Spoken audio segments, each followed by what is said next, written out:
हमारे यहाँ ये बात की जाती है कि जी थोड़ी भी कोई बात हो तो बात की जाती है कि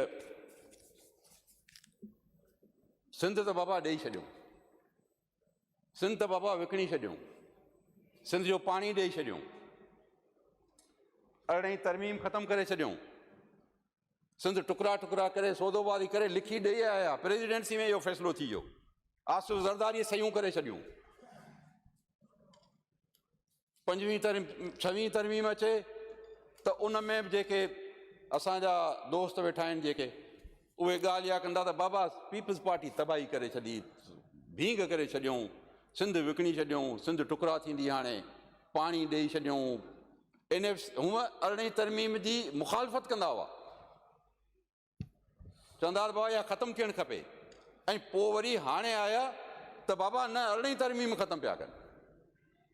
बाबा मुनाफ़िकी जी बि का हद थींदी आहे त या त पोइ 6वीं तरमीम बि आई, 27वीं तरमीम बि आई, हाणे चवनि था त न 28वीं तरमीम में इहो थींदो। न बाबा ही 10 जून न 10 जून खां अॻे सॼो कमु ख़तमु थी वेंदो।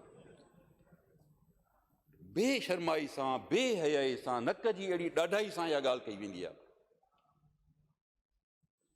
मुनाफ़िकी सां सिंध जे माण्हुनि खे गुमराह करण जे लाइ बाबा असीं जहिड़ा बि आहियूं, पाकिस्तान पीपल्स पार्टी जहिड़ा आहियूं तहिड़ा माण्हुनि जे साम्हूं आहियूं। असां मुनाफ़िकी न कई आहे, असां दोलाब न कयो आहे, असां ठगी न कई आहे, असां मिकिर न कयो आहे, असां फ़रेब न कयो आहे। असां जीअं आहियूं तीअं आहियूं। 18वीं तरमीम या त भला हाणे भला छा थियो, अची वई जेका शइ साम्हूं, ऐं इंशाअल्लाह सिंध जेका आहे सा पीपल्स पार्टी कॾहिं बि सिंध जे मामलनि में सौदेबाज़ी न कई ऐं न आईंदा कंदी। पर हिननि खे इहा ॻाल्हि हे त बल्कि हिननि खे आऊं त ही थो सम्झां त सिंध सां को उन्हनि जो इंट्रेस्ट कोन्हे, शिकस्त खोड़दा माण्हू आहिनि। उन्हें ख़बर आहे त सिंध जो माण्हू हाणे उन जी ॻाल्हि इस्माइल साहब कंक्लूड कर लीजिए। मैं कर रहा हूँ बस 2 मिनट में। उन्हें ख़बर आहे त सिंध जो माण्हू जेको आहे सो हुननि जी ॻाल्हि ॿुधण लाइ तयारु न आहे। हाणे हू चाहिनि था त ख़ुदा करे इहे थी पए, ख़ुदा करे को पीपल्स पार्टी अहिड़ो कमु करे विझे, ख़ुदा करे को आसिफ ज़रदारी अहिड़ो कागज़ साई करे छॾे, ख़ुदा करे जेको आहे सो चीफ मिनिस्टर सैयद मुराद अली शाह का अहिड़ी ॻाल्हि करे विझे जो हुननि खे मौक़ो मिली वञे, पोइ बगलियूं वॼाइनि, पोइ दौल दरमान वॼी कजनि। बाबा ॾिठा थियो थींदा। पर बाबा जेकॾहिं इहा ॻाल्हि हुई, का साज़िश हुई त पोइ ख़तमु थी वई। पोइ ख़तमु थी त कीअं ख़तमु थी? को तव्हां 20 लख माण्हू त खणी कोन विया हुते। तव्हां विया को कमू शहीद ते विया, को बावड़े ते विया, या इस्लामाबाद विया, लाहौर विया, पिंडी विया, किथे विया तव्हां? तव्हां छा था सम्झो त तव्हां वेही इहे 2 कॉन्फ्रेंसूं करे बयान ॾेई ऐं इन्हनि बयान जे ज़रिए उहो चारा ॾिजी विया ऐं बसि सॼी ॻाल्हि ख़तमु करे छॾियूं?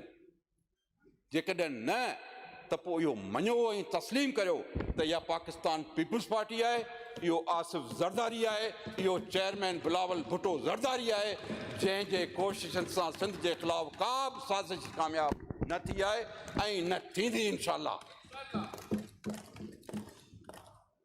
तव्हां मुनाफ़िकी था करियो, तव्हां धोखो था ॾियो माण्हुनि खे, तव्हां कूड़ सां बि सचा न आहियो। हिकिड़े पासे चवंदा त 18वीं तरमीम ख़तरनाक आहे, ख़तमु थियणु खपे, वरी ॿिए पासे लतीफ़ साईं चयो आहे त कूड़ो तूं कुफर से। अड़े कूड़ सां त सचा थी वियो, कूड़ो तूं कुफर से काफ़र मको ठाहे। हिंदू हॾ न आई जड़ियो तो न जुगाए, तिलक तनीन लाए सचा जे शिरक से।